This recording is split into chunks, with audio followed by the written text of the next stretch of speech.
আসসালামু আলাইকুম, welcome back to my channel ওয়াফিউষ্ণ ডেইলি ব্লগ। আজকে আমি আরেকটি নতুন ইয়াম্মি এবং ক্রিসপি একটা রেসিপি নিয়ে আপনাদের সামনে হাজির হচ্ছি। লুকিং ক্রিসপি এবং টেস্টি রেসিপিটা বানানোর জন্য অবশ্যই ভিডিওটি সম্পূর্ণ দেখতে হবে। ব্রেড, আলু এবং ডিম এই তিনটি উপকরণ দিয়ে এই টেস্টি ব্রেড বল রেসিপিটা তৈরি করে নিয়েছি। তো চলুন দেখে নেওয়া যাক কীভাবে আমি এই বলগুলি তৈরি করেছি। এরকম টেস্টি লুক এবং ক্রিসপি রেসিপি বানানোর সম্পূর্ণ টিপস অ্যান্ড ট্রিক্স এই ভিডিওতে দেয়া আছে।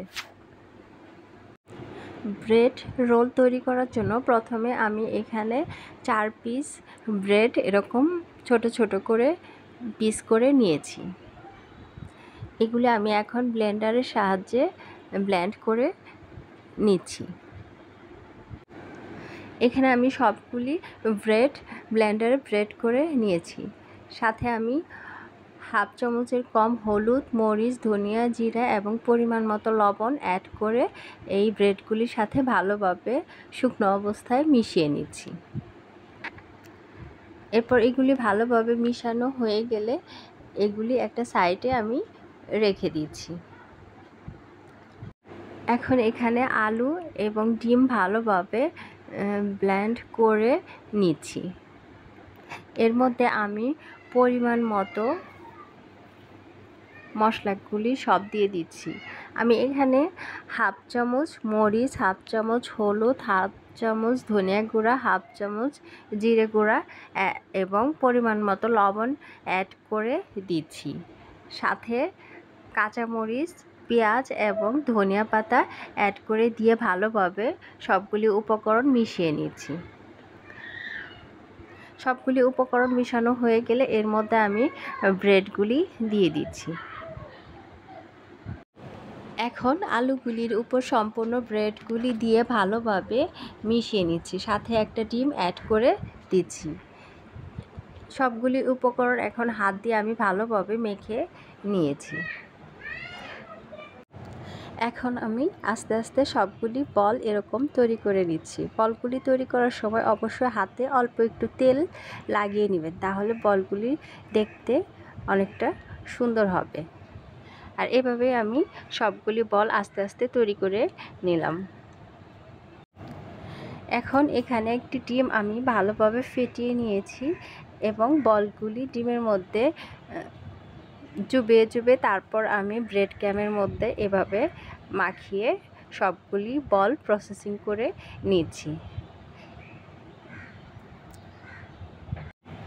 এখন চুলায় একটি ফ্রাই প্যান বসিয়ে এর মধ্যে তেল দিয়ে দিচ্ছি। তেলটা ভালোভাবে গরম হয়ে আসলে এর মধ্যে আস্তে আস্তে আমি সবগুলি বল দিয়ে দিচ্ছি। একসাথে অনেকগুলি বল আমি দিয়ে দিচ্ছি, কারণ এগুলি একটার সাথে আরেকটা গায়ে লেগে যাবে না। এভাবে আমি আস্তে আস্তে ভেজে নিচ্ছি।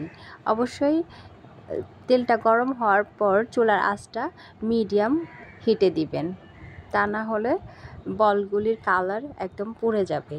এগুলি ভাজার সময় অবশ্যই আস্তে আস্তে ভাজতে হবে, তাহলে ভিতর থেকে এটা ভালোভাবে কুক হবে। 4-5 মিনিটের মতো এগুলি ভাজলে দেখবেন যে এরকম ব্রাউন কালার চলে আসছে। এরকম ব্রাউন কালার চলে আসলেই আপনারা চাইলে চুলা থেকে নামিয়ে ফেলতে পারেন।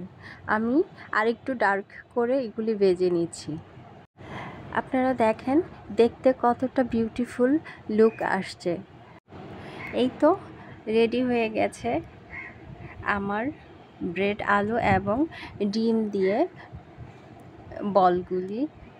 এখন আমি এগুলি তুলে নিচ্ছি একটা স্ট্রেনারের সাহায্যে এবং এভাবে নেড়েচেড়ে আমি তেলগুলি ঝরিয়ে নিচ্ছি। এখন আমি এগুলি পরিবেশন করে আপনাদেরকে দেখিয়ে দিচ্ছি।